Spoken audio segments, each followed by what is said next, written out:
Hey y'all, today I want to talk to you about impartation. Now, I've done a video in the past about the law and the codes of impartation. I'm going to go over a little bit of that, but the main focus of today is what to do after you've received an impartation.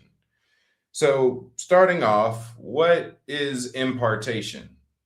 Many of you come from different backgrounds. That might not be a word that you're used to hearing. Impartation simply means that something was given and something was received. And in a spiritual sense, that's a transmission of energy, a transmission of power, a transmission of gifts. Impartation can do a lot of things. I can give you something, or I can awaken something that's already in you. So if you, let's just say, don't have the gift of healing, and then I give you that gift, that is a form of impartation. If I give away some energy in order to bless you and bring you up and add grace to your life, that is a form of impartation. Now, a question that I've gotten before, and even I wondered at a certain point, because I'm a person who sat under a bunch of impartations at different phases, right? I didn't have many earthly teachers, but I did, by ways, and I explained that a few videos ago, come in contact with some impartations just through the lineages and connections that I had. One of the number one misconceptions that people have is that they believe that when an impartation is given, that the moment it's given, you're instantly supposed to have the exact same thing as the person that gave it to you. That's not true. Impartation is given in seed form to the degree that the giver gave it. Meaning that the maximum of an impartation is the limit of the person that's giving something away. And that's the maximum. Which means that an impartation cannot be given for something that the one releasing does not have. I cannot release on you an impartation for the prophetic if I don't have it myself. I cannot bless you with anything. I can't give you something I don't own. Treat impartations like gifts. Don't accept things from people just because it sounds nice. Examine their life, examine their spirit, and see if they own it in the first place. It's a plague within Christianity where there's a lot of impartation from people who don't actually carry the thing. Therefore, the people receiving don't have the thing. Whether it's healing, miracles, a ministry with no miracles in it, will pray that people experience miracles and then none of them experience it and they blame God. No, the leader promised you something that they did not have. Treat impartation like money. I can only offer you as much as I have. I can only give you as much as I have. Now, the other thing about impartation is that we'll look at some of the other great leaders, the other great gifted people, even yourself might be gifted, you might be talented, you might be anointed. And they might look at you and they might assume that they're going to get to the same degree that you have just because you gave it to them. And it's just going to unlock on its own. It's going to work on its own. And that is, again, not true. Impartation is given in seed form. Again, seed form, meaning that it has to be cultivated and it has to be nurtured. But understand this, just like seeds in the natural, are there any gardeners that watch my content, that listen to my teachings? You can attest to this. Certain seeds need certain soil. Seeds don't grow just because you throw them on the ground. In fact, there's entire parables about that in the Bible. Sowing something into hard ground, sowing something in the fertile ground. Depending on the state of the individual that's receiving the impartation, that alone can tell you whether or not the seed has any place to grow. Which is why so many people have blessings and impartations attached to their bloodline that they don't walk in, because they themselves don't live a life that's conducive for that gift to really flourish in their life. So the question then becomes, how do I make myself more of a fertile and good ground for impartation, that when gifts come, they can actually be nurtured in the proper way. Understand that's still a process, but at least the process starts. If you take some seeds and throw them out on the concrete, nothing grows. The seeds die. So in some cases, impartation given in seed form dies the moment it hits you, just because you weren't in a state for it to ever benefit you. Should you choose to change your life and become something a bit more suitable for that, then it actually sticks. So some of you, in going person to person, teacher to teacher, apostle to apostle, master to master, have been under a lot of energy, had a bunch of blessings, had a bunch of impartations, and nothing stuck, just because you weren't, and this is a certain demographic, you weren't in a state for that to do you any good. I've seen it plenty of times. There's people getting healed in a room, healed in a session, healed in a setting, and most people get healed. Then there's 2, 3, or 4 people who don't. Was it the leader's fault that everyone in a group setting didn't get it? Not necessarily. Sometimes the individual had the wrong internal structure for the grace that was being given. So some things that can actually make you resistant to impartation, toxic to impartation, could be unbelief, skepticism. And what I mean by skepticism, it's not the healthy form of skepticism where you're just discerning and seeing what is, but it's the interrogative form that's more destructive than it is productive, where you've overthought yourself into a place of being inhabitable for anything good, because anything could be an attack. Everything that you encounter that could bless you has to go through an interrogation to prove that it's going to bless you. Everything is immediately an enemy and has to be proven an ally. That form of interrogation, that form of skepticism can keep you away from an impartation, even if all the energy is present, if all the grace is here. Ignorance is another thing. Not knowing that you received something. There's many cases where people receive something, they just had no understanding. They didn't know that they had it. Therefore, they didn't steward it. Those are a few common things. Let's just say living an evil life, being an evil person, a life outside of ma'at, a life outside of righteousness, outside of truth. Living that way is a simple way to make sure that some of these spiritual gifts don't stick. There are evil gifted people, but a lot of them get it through training, not through impartation. Impartation usually doesn't stick to people who don't have the same temperament as the one that's releasing. Another reason, being incompatible with the leader. It's hard for you to receive from someone that you can't stand, that you're sizing up, that you're not humble towards. Humility is a key. Arrogance can get in the way when it comes to impartation.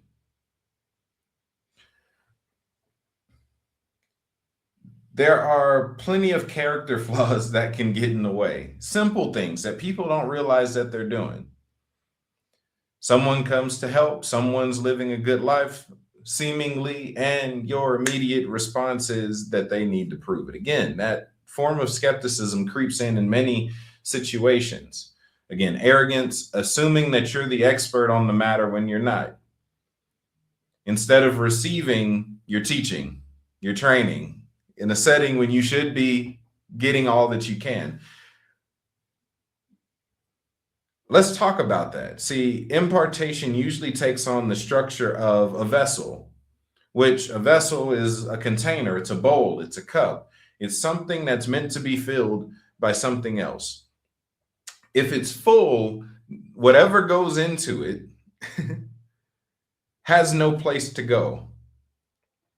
So having a busy mind, having too much going on internally, overthinking, anxiety, that can get in the way.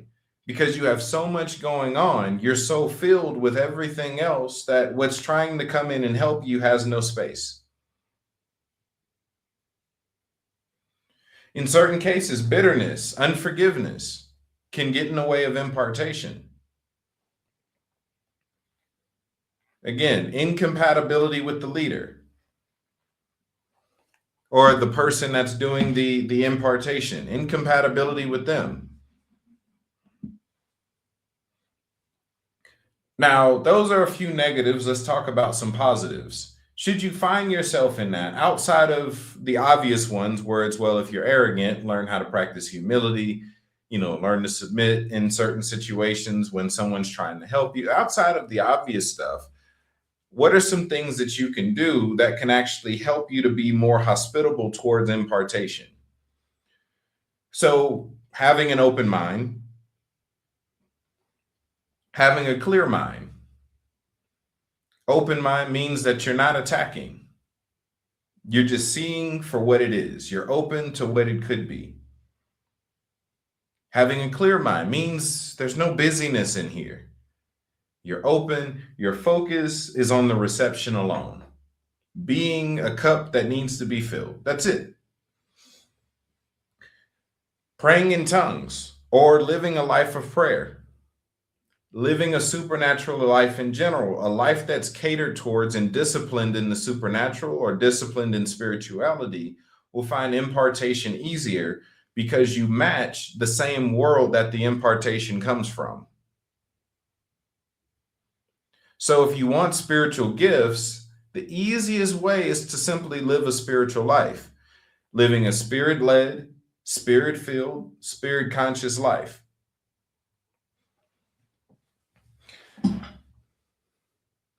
Right. So let's talk about this. I'll use myself for example. It was in my early days. I don't remember which year, 2016, 2017, 2018. I don't remember. But I actually ended up getting an impartation from John Paul Jackson when it came to dream interpretation. I learned how to interpret dreams, or more so, I got the impartation for dream interpretation just by watching John Paul Jackson do it. I watched him do it twice and then it clicked on and I was like, I can do that. Now, I didn't just stop and go, all right, should I ever need to do that? I know how to do that. The way that I cultivated that gift after receiving the impartation was by exercising it. So I started to train myself in the gift. Even though I knew that I had the impartation for it, I trained it so that it can mature. The training and the exercising is in the nurturing aspect of impartation. This is how you make sure that your gift isn't in an infantile state, that it actually gets to grow into something useful. It's also how you make an impartation yours. Notice when I prophesy or when I do dream, I don't sound like anyone other than myself. That's because I spent 7 years maturing all my gifts. They're mine. I acknowledge where I got some of the activations from, but they're mine. It's not them flowing through me. It's mine, which is the law of gifts. A gift is a gift and it comes without repentance. If I buy you a toaster, you can hate me tomorrow and you still get to keep your toaster. But whether or not you know how to work it is entirely up to how much you've used it and how much you've practiced it. It's not a failure of the gift. It's the failure of mastery of the recipient. So if you want to get good at the things that you're being given, you have to put yourself in situations where you can practice those things. Again, praying in tongues is beautiful. Praying in tongues, engaging the spirit concerning those things, and getting wisdom from the 7 spirits on how to actually move forward in a way that cultivates your life, that keeps you in a fruitful state.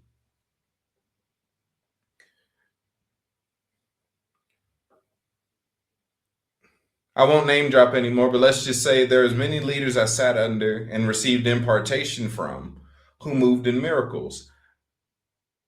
A lot of the impartations came after I was already moving in them. So that was kind of the gist. Oh, I'll actually tell y'all another story, right? My early days, I don't know what I'm doing yet. I'm doing the best that I can.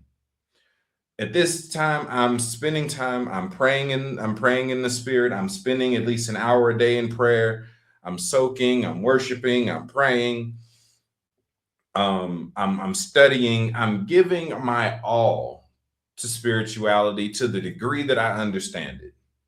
I look back now, I'm like, oh, I didn't have to work that hard, but I had no teachers. So I went at it as best as I could. And I remember I was buying book after book, seeing what I could find. Some books were good, some books were, but one of them was by Guillermo Maldonado on how to walk in the supernatural. And I remember reading it for the first time. And when I finished the book, I was disappointed that pretty much the book was what I was already doing. So no fault to Apostle Maldonado, but that was my life at that point. So it more so acted as confirmation. Keep doing what you're doing. You're already doing the right steps. Supernatural is pretty much you're on the cusp of it. Less than a year later, I actually am moving in some level of mastery of it. So that really just encouraged me. But the point of me telling that story is many people don't know like what lifestyle to live that even draws in the supernatural. There's a few principles at play, right? I gave you a key earlier that said that you have to match the world that the impartation comes from. So if these gifts come from the spirit, they come from spirits, they come from the spirit world, they come from heaven. I have to develop my own interaction with heaven in order to really mature these gifts. I have to be a host of heaven myself in order for these heavenly blessings to be of any benefit.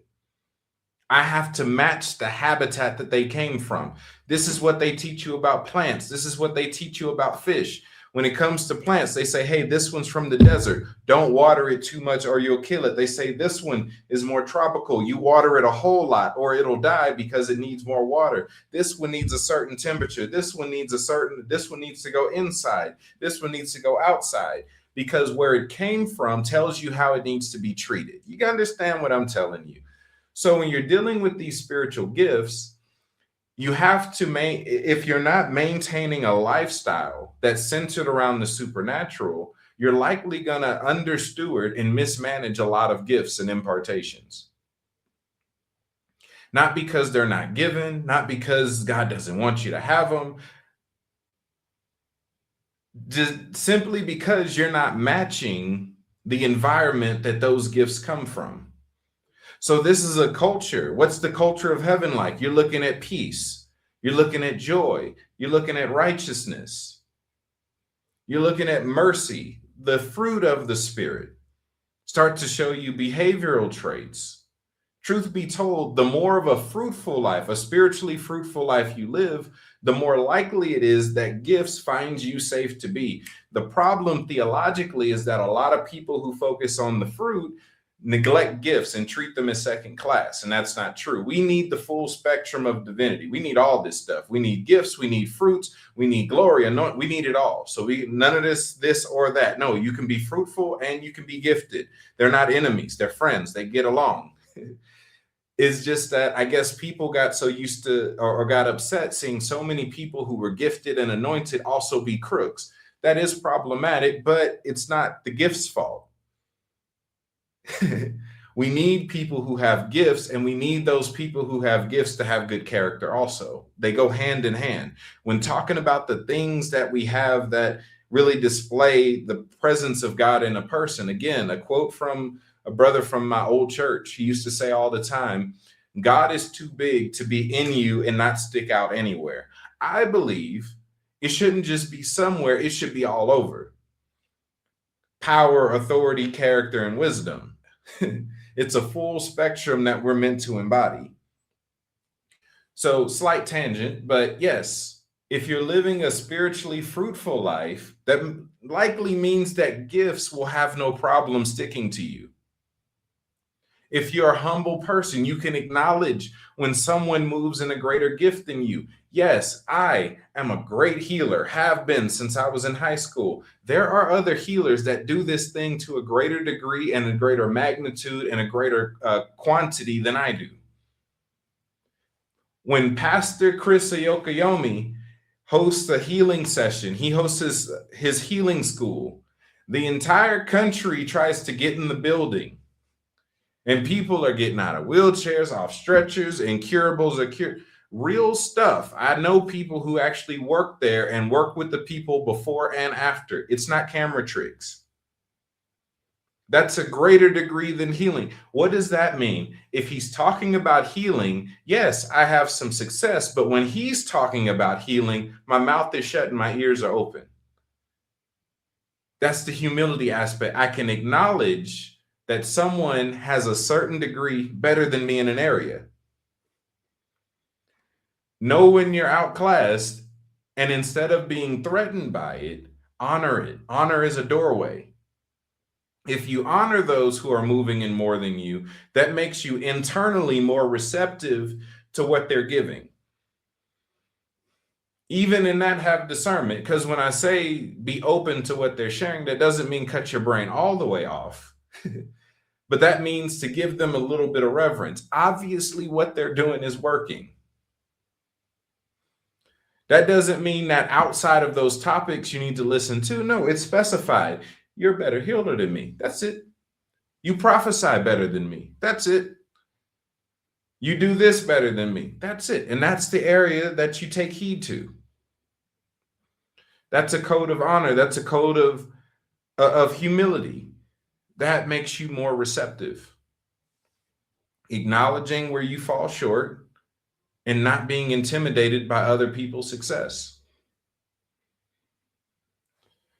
So again, praying in tongues is beneficial. Why is that? When you pray in tongues, you're actually praying from the Spirit into the earth. That's the easiest way to make sure that you're actually cultivating yourself as a healthy spiritual environment.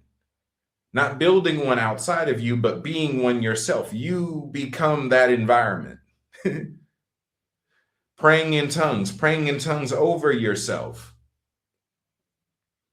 The gift of tongues is not just some babble. It's a real language. It's real languages. Heavenly languages. It's what happens when your spirit begins to speak through your soul and through your body. It's recoding yourself. It's shifting yourself. It's empowering yourself. It's nurturing yourself. So another thing to do, the moment you receive impartation, it's a good idea to pray in tongues just to kind of steward it in that moment. You receive impartation and you welcome it with tongues. That means your spirit is the first thing that gets to speak over that gift, which means should you be out of alignment, praying in tongues is a way to get yourself back in alignment. Should you find yourself as infertile ground, that's a way to really bless yourself with fertility again.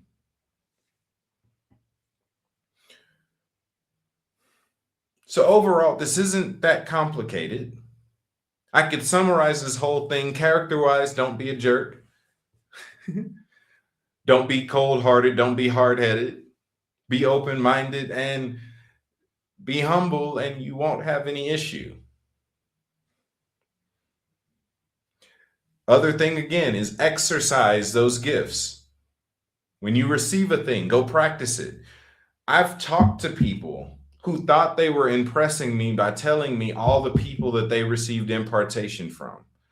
Oh, Nancy Cohen prayed for me. Benny Hinn prayed for me. Tudor Bismarck prayed for me. This person prayed for me. That person prayed for me. This person prayed for me. Asking you, so what do you do? Oh, nothing. You think that impresses me? No, that actually is an insult to all those people. They invested in you and you did nothing with it. So one of the best ways to honor not just the person that gave you the impartation, but the impartation itself is to use it. Is to have some momentum in your life going forward with it. I teach you how to heal the sick. The best thing you could do to honor me in the gift that I gave you is to go heal the sick. I give you an impartation of prophecy. Guess what? Your number one enemy is going to be fear. Fear of getting it wrong, fear of being called crazy. You get over those fears, you start having some momentum, you go practice, you go prophesy, and let the gift mature. Gifts have to be used in order to mature. Even when it comes to praying in tongues, some people stay at a cultural level, meaning they never break out of the baby babble of tongues or the culture of tongues that they're in. Meaning, what I mean by that is usually when you have people that pray in tongues and they're in a community, oftentimes their tongues sound the same. And that's their soul tuning into the culture they're in rather than letting the spirit go. Tongues are slightly filtered. I won't call them fake all the time. Sometimes they are.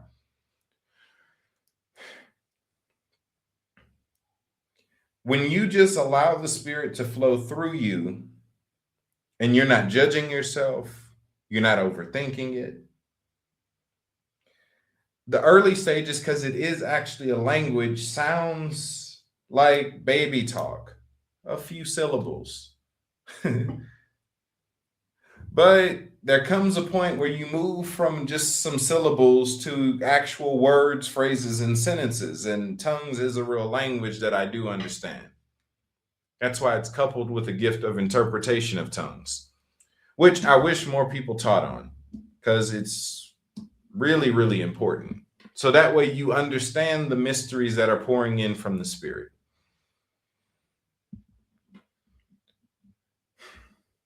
So overall, just to stay on topic, I might do another session on praying in tongues and praying in tongues and the different uses of tongues.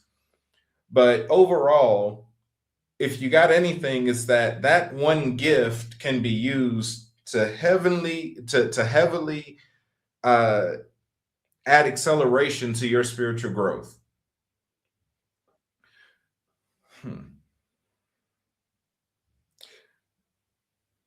So if there was ever a gift to pursue as a beginner, pursue tongues, because tongues has the ability to nurture everything else. Not only can tongues help you pray in better tongues, but tongues can actually nurture all of the other gifts. Tongues nurture what you focus on. Tongues nurture what you speak to. And it speaks to it from a place of heavenly wisdom. So if we're going to practice the apostolic within ourselves, if we're going to practice inner temple discipline, being the temple of Holy Spirit, let the God of the temple speak. Let the spirit of the temple rule the temple. Let the voice of the spirit in the temple flow out. Hopefully this made some sense to y'all. That's pretty much it for this session. Bill, if you want to connect with me, any of my courses, classes, books, or anything like that, you can find it all on my website. That is caveofmystery.org. There you can find all of this stuff, plus the registration to Dunamis Day, which will be in Houston, April 11th. Registration's on the website. So y'all take care. Hopefully you were blessed. Until next time. Later.